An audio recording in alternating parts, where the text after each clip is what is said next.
This is Neural Newscast, bringing you stories from history, technology, and beyond.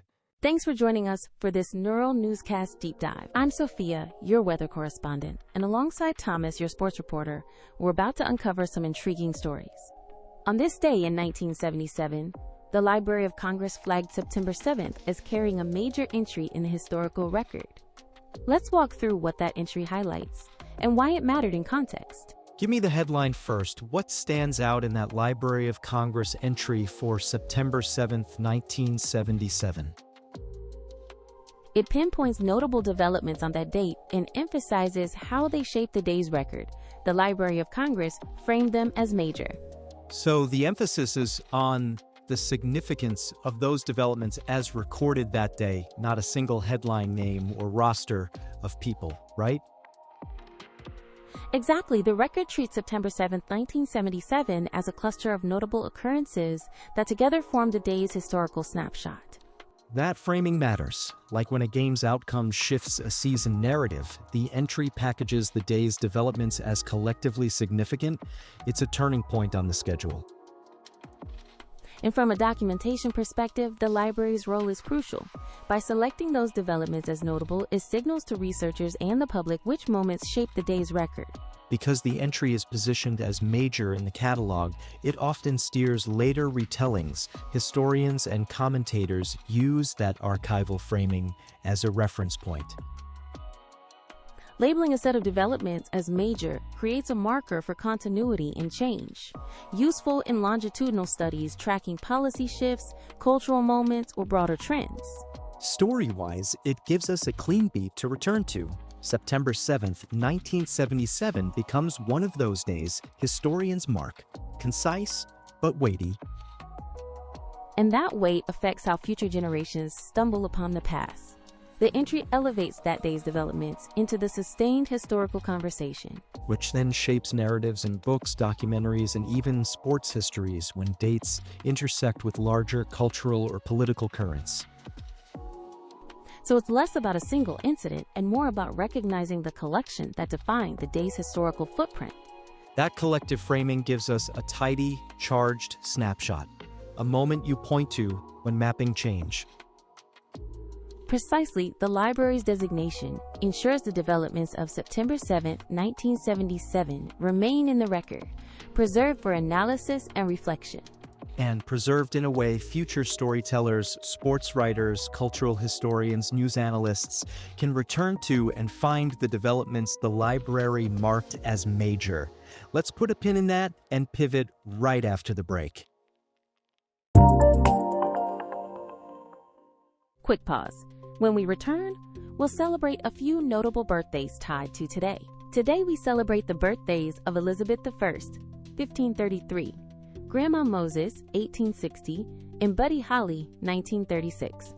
Elizabeth I jumps out, last Tudor monarch, reigned 1558 to 1603. There's so much to unpack about her leadership and cultural impact, right?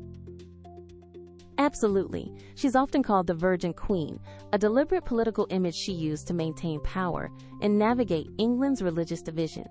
She steered the country through intense storms, religious turmoil, and foreign threats, most famously overseeing the defeat of the Spanish Armada. Headline stuff with nuance? That Armada moment mixed naval preparedness, tactical decision-making, and a bit of weather luck. I'll resist meteorologizing, but the result was greater security and room for cultural growth, which helped propel what we call the English Renaissance, Shakespeare, Marlowe, a flourishing of arts and letters under her watch.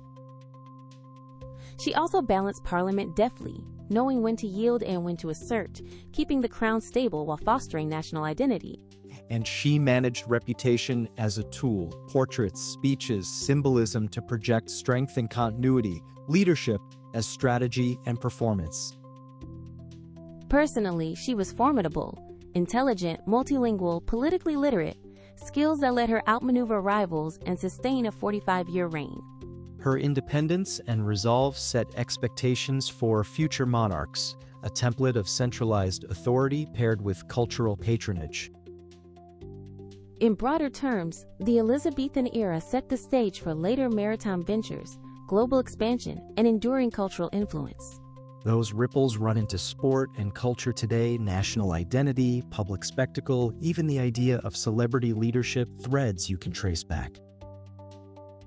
It's striking how one reign can redirect political structures and cultural momentum. Her birthday spotlights how individual leadership can change history. And while Grandma Moses and Buddy Holly are remarkable in their fields, Elizabeth B's blend of political mastery and cultural stewardship fits today's focus.